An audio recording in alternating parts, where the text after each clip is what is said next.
আমি ডাক্তার মোহাম্মদ মাজহারুল হক। আমি plastic surgeon, সহকারী অধ্যাপক, plastic surgery, Dhaka medical college হাসপাতাল। আমি নিয়মিত মিশন হাসপাতালে ঠোঁট কাটা এবং তালু কাটা রোগীর অপারেশন করে আসছি।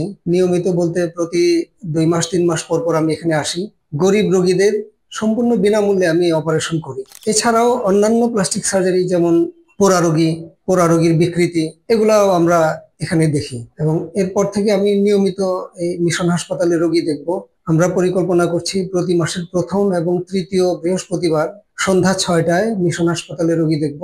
তবে এই শিডিউলটা কোনো কোনো সময় পরিবর্তন হতে পারে, সেজন্য আগে থেকে যোগাযোগ করে আমার সাথে দেখা করতে আসতে হবে। ঠোঁট কাটা ও তালু কাটা রোগী আমরা গরিব রোগীদের ক্ষেত্রে বিনামূল্যে করতে পারি।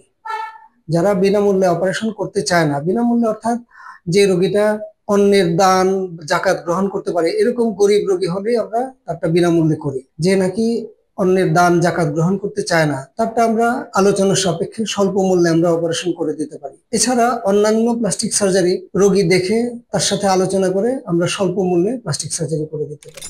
মিশন হাসপাতাল একটি নতুন হাসপাতাল। এখানে সেবার মান খুবই উন্নত, সবকিছু মেশিনপত্র নতুন। এখানকার স্টাফও খুবই সহযোগিতাপূর্ণ, রোগীদের প্রতি সহযোগিতাপূর্ণ, সার্জনদের প্রতি সহযোগিতাপূর্ণ। আমরা আশা করি যে রোগীরা এখানে ভালো সেবা পাচ্ছে এবং ভবিষ্যতেও ভালো সেবা পাবে। এখানে আমরা যে রোগীটা এখানে অপারেশন করছি বা করব, সেই রোগীটার অপারেশন ময়মনসিংহ করি বা ঢাকায় করি, একই রকম হবে। যে রোগীটা এখানে করা সম্ভব না, তাকে ঢাকায় যেতে হবে, কিন্তু যে রোগীটা আমরা এখানে করব বলে ঠিক করেছি, সেই রোগীটার চিকিৎসা এখানে সম্ভব বলে আমরা এখানে করছি এবং সেটা ঢাকা, ময়মনসিংহ বা নেত্রকোনা কোনো পার্থক্য নাই।